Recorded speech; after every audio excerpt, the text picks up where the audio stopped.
నమస్కారం ETV news కు స్వాగతం ముందుగా ముఖ్యాంశాలు వాయుగుండం ప్రభావంతో ఏపీలో భారీ వర్షాలు తిరుమల ఘాట్ రోడ్డులో విరిగిపడిన కొండ చర్యలు తిరుపతిలో లోతట్టు ప్రాంతాలు జలమయం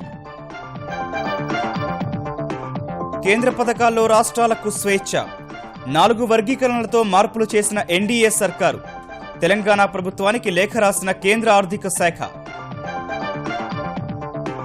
ప్రాజెక్టు రీడిజైన్లను కొలిక్కి తెచ్చిన తెలంగాణ సర్కారు గోదావరిపై కాళేశ్వరం ఎల్లంపల్లి మధ్య 3 బ్యారేజీలు 3 ఎత్తిపోతల పథకాలకు నిర్ణయం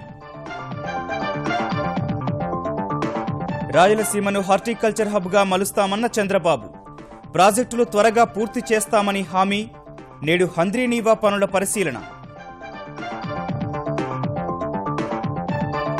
జీశాట్ 15 ప్రయోగానికి సిద్ధమైన ఇస్రో ఫ్రెంచ్ గయానాలోని కౌరు నుంచి రేపు ప్రయోగం అందుబాటులోకి మరిన్ని కేయు ట్రాన్స్పౌండర్లు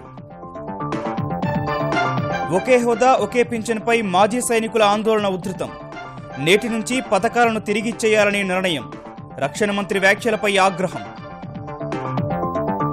మయన్మార్ ఎన్నికల్లో ప్రజాస్వామ్య వీచిక 80% స్థానాల్లో ఆంగ్ సాన్ సూకీ పార్టీ విజయం అధికారికంగా ప్రకటించని ఎన్నికల సంఘం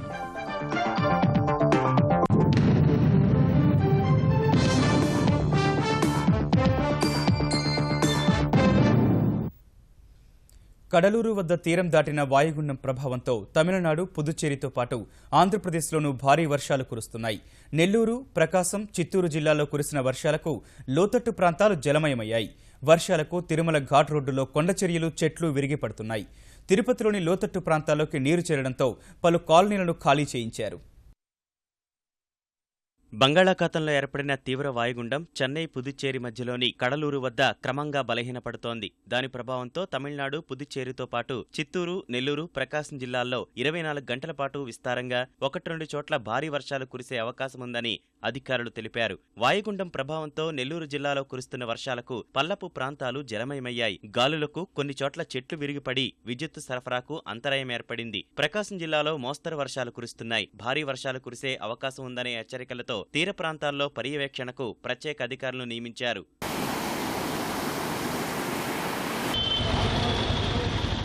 చిత్తూరు జిల్లాలో భారీ వర్షాలు కురుస్తున్నాయి. అత్యధికంగా నగర నియోజకవర్గంలోని వడమాలపేట మండలంలో 13.5 సెంటీమీటర్ల వర్షపాతం నమోదయ్యింది. 15 ఏళ్ల తర్వాత జిల్లాలో స్వర్ణముఖి నదిలో నీరు ప్రవహిస్తోంది. అరణియార్, కాళింగ ప్రాజెక్టుకు భారీగా నీరు చేరుతోంది. తమిళనాడు సరిహద్దు ప్రాంతాలైన సత్యవేడు, కుప్పం, నగరిలో వరద ముంపు ప్రాంతాలను గుర్తించి ముందు జాగ్రత్త చర్యలు తీసుకున్నారు. తిరుమల 2వ ఘాట్ రహదారిలో రాత్రి పెను ప్రమాదం తప్పింది. భక్తులతో తిరుమల వెళుతున్న బస్సుపై హరణి ప్రాంతంలో చెట్టు విరుగుపడింది. ప్రయాణికులకు ఎలాంటి ప్రమాదం వాటిల్లలేదు. వారిని దేవస్థానం అధికారులు ప్రత్యేక వాహనాల్లో తరలించారు. 2వ ఘాట్ రోడ్డులో పలు చోట్ల కొండచర్యలు విరిగిపడుతున్నాయి. 16వ కిలోమీటర్ ప్రాంతం నుంచి పై వరకు పలు ప్రాంతాల్లో కొండచర్యలతో పాటు చెట్లు విరిగి రోడ్డుకు అడ్డంగా పడిపోయాయి. దీంతో 11వ కిలోమీటర్ ప్రాంతంలో 1వ ఘాట్ రహదారిని కలుపుతూ ఏర్పాటు చేసిన లింక్ రోడ్డు ద్వారా భక్తులను తిరుమలకు అనుమతిస్తున్నారు.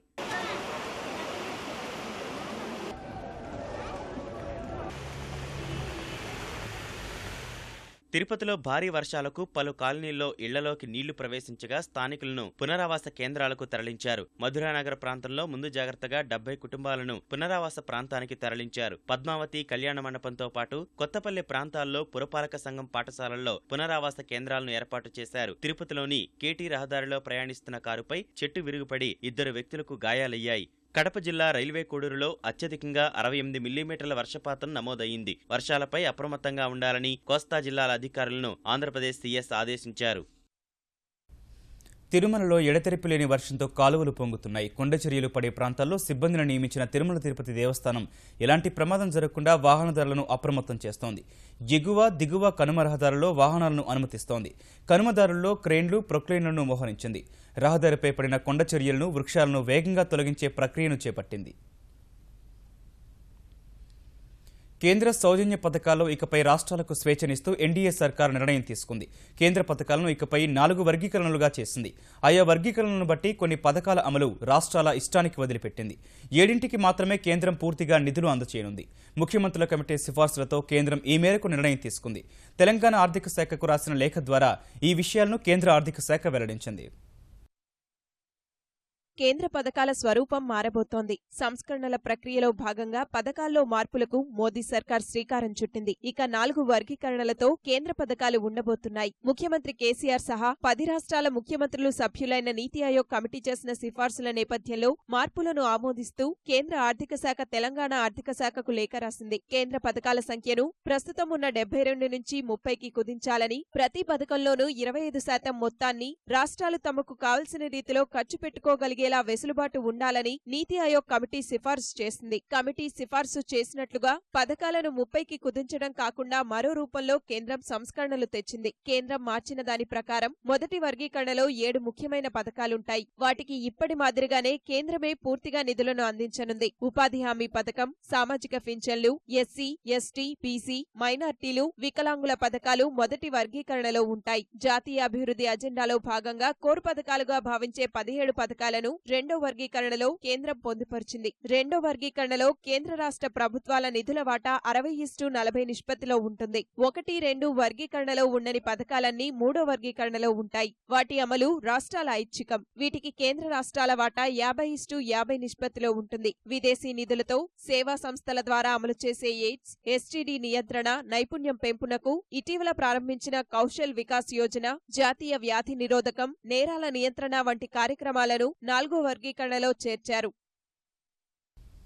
రాయలసీమలో పెండింగ్ ప్రాజెక్టును వచ్చే ఏడాదికల్లా పూర్తి చేసి ప్రతి ఎకరాకు సాగునీరు అందిస్తామని ముఖ్యమంత్రి చంద్రబాబు స్పష్టం చేశారు.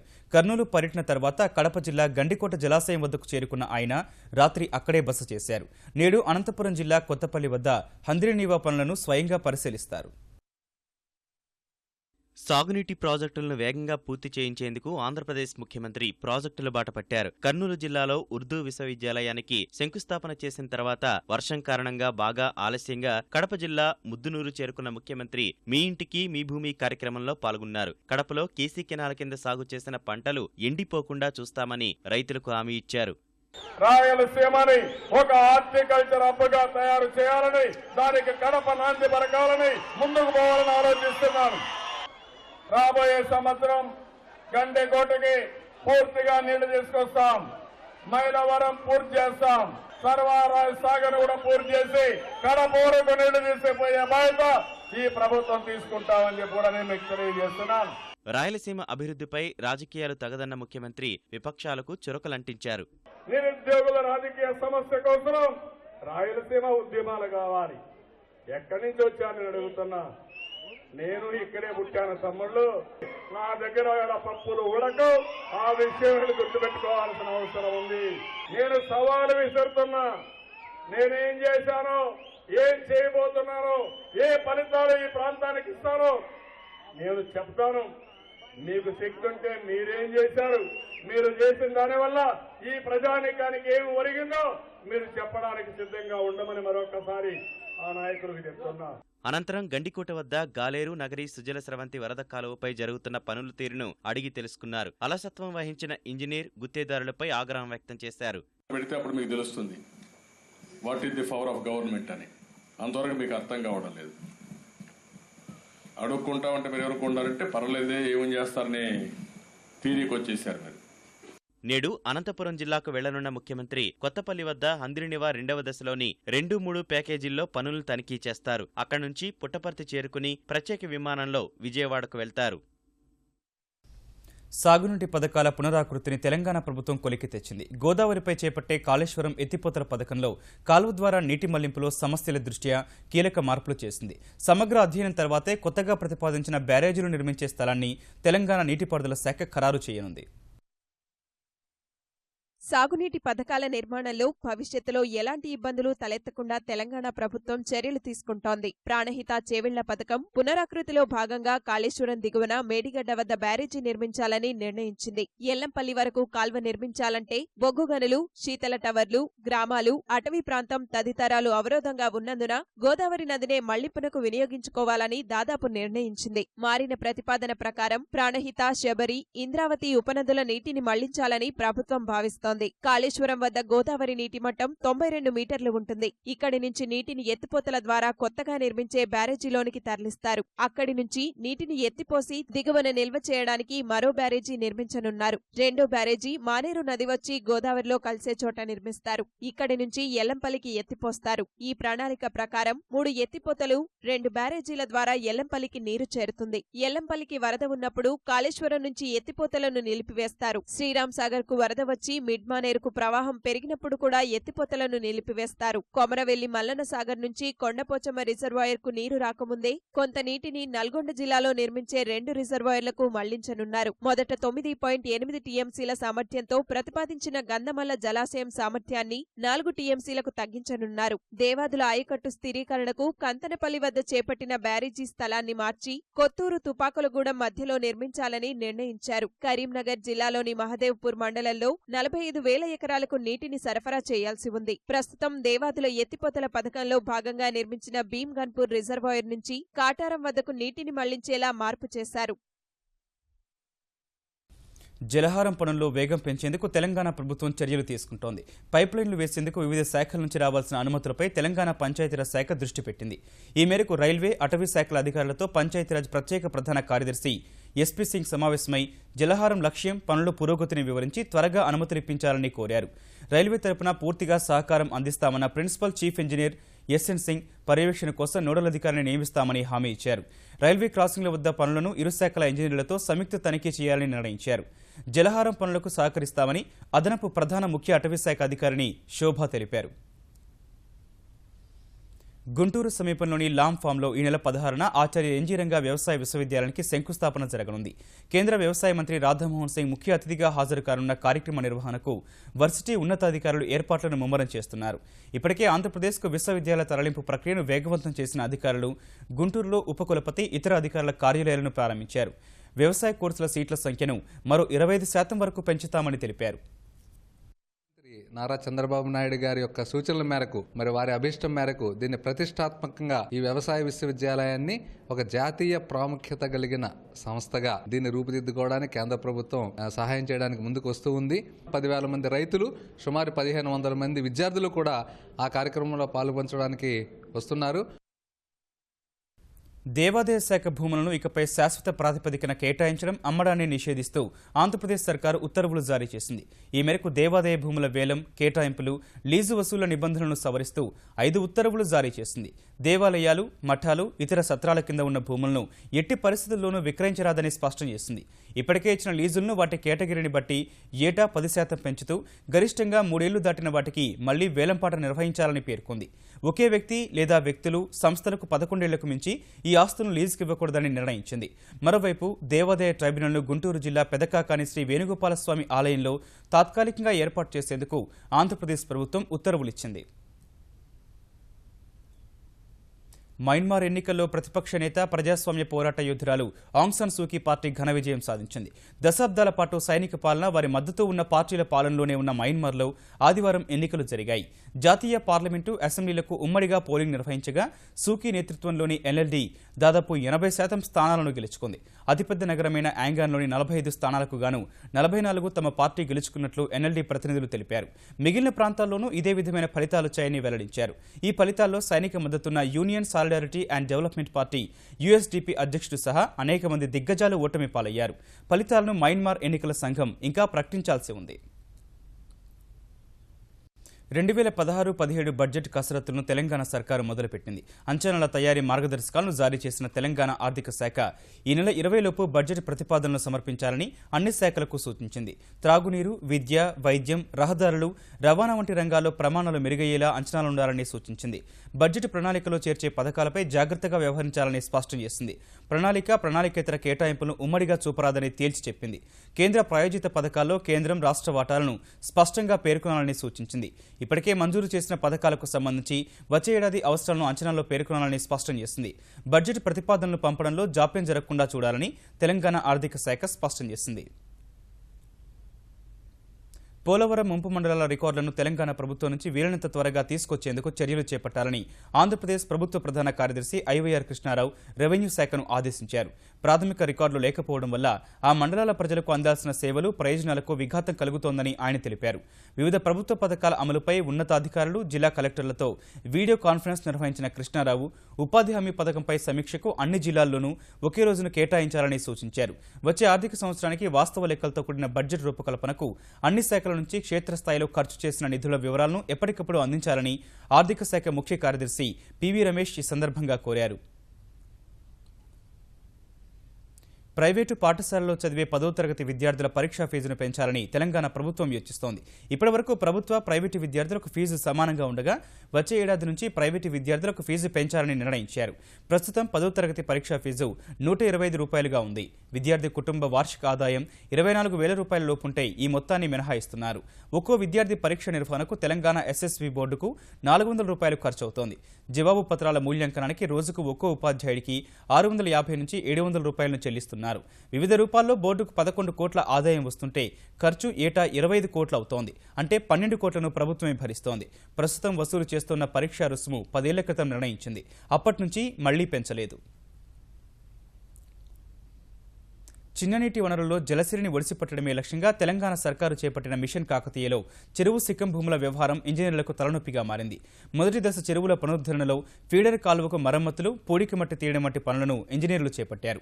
అయితే సిక్కం భూముల్లో పంటలు సాగు చేసుకుంటున్న రైతులు పునరుద్ధరణపై పనులపై న్యాయస్థానాలను ఆశ్రయించారు. తొలి ఏడాది 7,000 పైచిలుకు చెరువుల్లో పునరుద్ధరణ పనులు చేపట్టగా 900 చెరువుల్లో ఈ పరిస్థితి ఎదురైంది. మిషన్ కాకతీయ రెండో దశకు తెలంగాణ నీటిపారుదల శాఖ మంత్రి హరీష్ రావు నిర్వహించిన సన్నాహక సదస్సులో ఈ అంశాన్ని లేవనెత్తిన ఇంజనీర్లు ప్రతి సర్కిల్లోనూ న్యాయ సలహాదారులను నియమించాలని కోరారు. ఈ అంశాన్ని హైకోర్టు ప్రధాన న్యాయమూర్తి దృష్టికి తీసుకెళ్లి వివాదాలను సత్వరమే పరిష్కరించేలా చూడాలని కోరేందుకు తెలంగాణ నీటిపారుదల శాఖ అధికారులు సిద్ధమవుతున్నారు. ఎర్రచందనం దొంగల దాడులను తిప్పికొట్టేలా ఆంధ్రప్రదేశ్ అటవీ శాఖకు ఆయుధాలు ఇవ్వాలనే ప్రతిపాదన కాగితాలకే పరిమితమైంది. రాళ్లతో పాటు ఆయుధాలు, తుపాకులతో దొంగలు అటవీ శాఖ సిబ్బందిపై తెగబడుతుండడం అధికారులు, సిబ్బందిని కలవరపాటుకు గురి చేస్తోంది. 2013లో 3 అటవీ శాఖ సిబ్బందిని ఎర్రచందనం దొంగలు హత్య చేయడంతో వారికి ఆయుధాలు ఇవ్వాలని ఆంధ్రప్రదేశ్ సర్కారు నిర్ణయించింది. ఈ మేరకు 375 విదేశీ తుపాకులు, 275 సెల్ఫ్ లోడెడ్ రైఫిళ్లు, అమెరికా నుంచి 125 రివాల్వర్లు కొన్నారు. వాటికి దిగుమతి రాయితీ కోసం ఎదురు చూస్తున్నారు. ఈ కారణంగా వాటిని నేటికి అటవీశాఖ సిబ్బందికి అందజేయలేదు.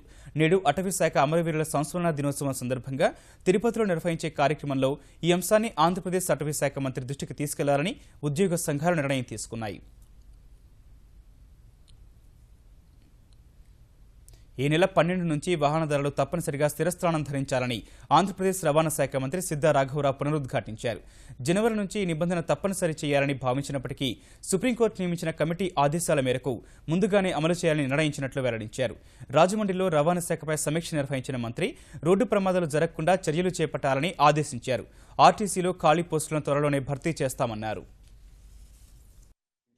ఇంప్లిమెంట్ చేయాలని మేము డిసైడ్ అయ్యాం. అన్ఫార్చునేట్గా సుప్రీంకోర్టు మీరు ఎందుకు ఇంప్లిమెంట్ చేయట్లేదు, మీరు ఇంప్లిమెంట్ చేయకపోతే December 4th మీ చీఫ్ సెక్రటరీ గారిని కంటెంప్ట్ ఆఫ్ ది కోర్ట్ కింద సుప్రీంకోర్టు రమ్మని వారు ఆదేశాలు ఇవ్వటం జరిగింది. ఏదైనప్పటికీ 12వ తారీఖు నుంచి స్టార్ట్ అయింది. ఈ రాష్ట్ర ప్రజానీకాన్ని అందరూ కూడా నేను ఒకటే కోరుతున్నాను, ఏది జరిగినా కూడా మనం మంచి కోసమే ఇది. ఎస్సీ వర్గీకరణకు తెరాస ప్రభుత్వం కట్టుబడి ఉందని నిజామాబాద్ ఎంపీ కవిత స్పష్టం చేశారు. నిజామాబాద్ కలెక్టరేట్ మైదానంలో తెలంగాణ ఎంఆర్పీఎస్ ఆధ్వర్యాన చర్మకారులకు 2,000 పింఛన్ ఇవ్వాలని నిర్వహించిన సభలో ఆమె పాల్గొన్నారు. ఎస్సీ వర్గీకరణ కోసం అఖిలపక్షాన్ని ఢిల్లీకి తీసుకెళ్లామని, చర్మకారులకు పింఛన్ విషయాన్ని ముఖ్యమంత్రి దృష్టికి తీసుకెళ్తామని హామీ ఇచ్చారు. అనంతరం విజిలెన్స్ అండ్ మానిటరింగ్ కమిటీలో పాల్గొన్న ఆమె కరువు పరిస్థితుల నేపథ్యంలో త్రాగునీటికి ఇబ్బంది లేకుండా చర్యలు చేపట్టాలని అధికారులకు సూచించారు. ఇప్పటి నుండి జూన్ వరకు మంచినీటి కొరత లేకుండా నివారించేటటువంటి ప్రయత్నం కూడా చేశాం. అదేవిధంగా సెంట్రల్ గవర్నమెంట్ నుంచి వచ్చేటటువంటి నిధులన్నింటినీ కూడా త్వరితగతిన ఇక్కడ ఖర్చు పెట్టినట్టయితేనే ఇంకా ఎక్కువ నిధులు రాబట్టుకునే ఆలోచన ఉంటుంది కాబట్టి వాటి మీద కూడా రివ్యూ చేయడం జరిగింది. గ్రామాల్లో ఉండేటటువంటి శానిటేషన్ పరిస్థితి, అంటే నీటుగా మోరీలు లేకపోవడం కానీ, దానివల్ల రోగాలు రావడం కానీ, ఇటువంటి అన్ని అంశాల మీద కూడా కూలంకుషంగా చర్చించడం జరిగింది. ప్రపంచంలోనే తెలంగాణ పర్యాటక రంగం ప్రత్యేక గుర్తింపు పొందిందని తెలంగాణ పర్యాటక మంత్రి చందూలాల్ వ్యాఖ్యానించారు. దేశంలో తొలిసారి 2017 సంవత్సరంలో జరిగే స్కాల్ వరల్డ్ కాంగ్రెస్కు హైదరాబాద్ నగరం ఆతిథ్యం ఇవ్వనున్నట్లు తెలిపారు. ఇందుకు కృషి చేసిన అధికారులను బేగంపేటలోని పర్యాటక భవన్లో పర్యాటక శాఖ చైర్మన్ పేరువారం రాములు అభినందించారు. డిపార్ట్మెంట్ ప్రపంచ స్థాయిలోనే నంబర్ 1 స్కాల్ కాంగ్రెస్ మొదటిసారి భారతదేశంలో హైదరాబాద్లో జరగడం ఇది గొప్ప విజయం మా టూరిజం డిపార్ట్మెంట్కు. విశాఖ మన్యంలో బాక్సైట్ తవ్వకాలకు ఆంధ్రప్రదేశ్ ప్రభుత్వం చేస్తున్న ప్రయత్నాలను అడ్డుకుంటామని అరకు ఎమ్మెల్యే కిడారి సర్వేశ్వరరావు అన్నారు. బాక్సైట్ తవ్వకాలను వ్యతిరేకిస్తూ విశాఖలో నిరాహార దీక్షకు దిగిన ఆదివాసీ విద్యార్థులకు సంఘీభావం తెలిపిన ఆయన 70% ఏజెన్సీ ప్రాంతం ఉన్న విశాఖలో బాక్సైట్ తవ్వకాల వల్ల ఆదివాసీలు ఇతర ప్రాంతాలకు తరలిపోవాల్సి ఉంటుందని ఆందోళన వ్యక్తం చేశారు. ఈ తవ్వకాలతో మన్యంలో అంటురోగాలు ప్రబలే ప్రమాదం ఉందన్నారు. ఈ ప్రయత్నాలపై ప్రభుత్వం వెనక్కి తగ్గకుంటే తీవ్ర పరిణామాలు తప్పవన్నారు.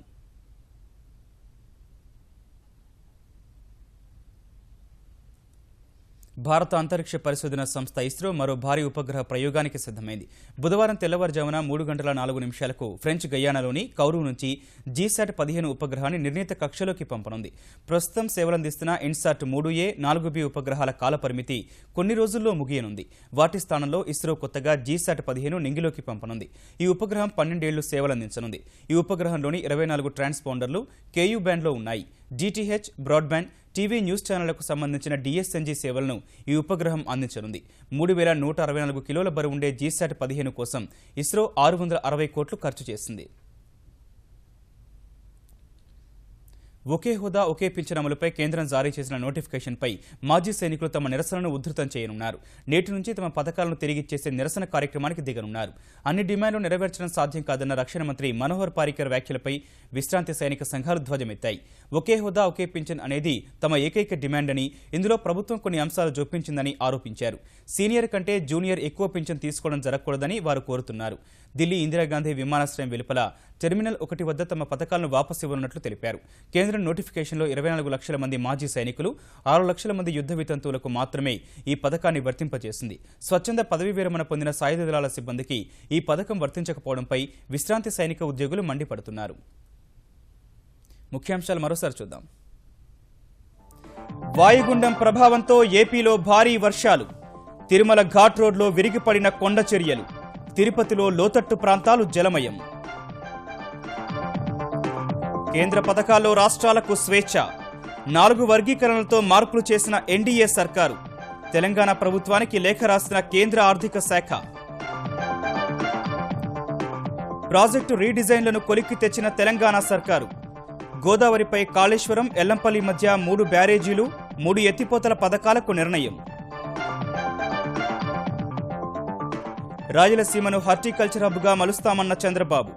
ప్రాజెక్టులు త్వరగా పూర్తి చేస్తామని హామీ. నేడు హంద్రీనీవా పనుల పరిశీలన. జీశాట్ 15 ప్రయోగానికి సిద్ధమైన ఇస్రో. ఫ్రెంచ్ గయానాలోని కౌరు నుంచి రేపు ప్రయోగం. అందుబాటులోకి మరిన్ని KU ట్రాన్స్పాండర్లు.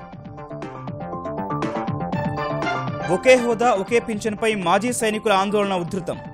నేటి నుంచి పథకాలను తిరిగిచ్చేయాలని నిర్ణయం. రక్షణ మంత్రి వ్యాఖ్యలపై ఆగ్రహం. మయన్మార్ ఎన్నికల్లో ప్రజాస్వామ్య వీచిక. 80% స్థానాల్లో ఆంగ్ సాన్ సూకీ పార్టీ విజయం. అధికారికంగా ప్రకటించని ఎన్నికల సంఘం.